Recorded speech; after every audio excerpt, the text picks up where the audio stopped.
So we have this Honda ENY for a front and rear dash camera.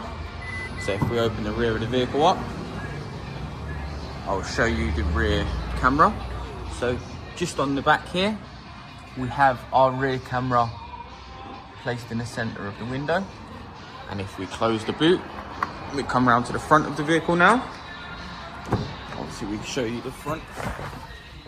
This is the GON X 1080p range. So with this is the camera. And that's a front view and a rear view.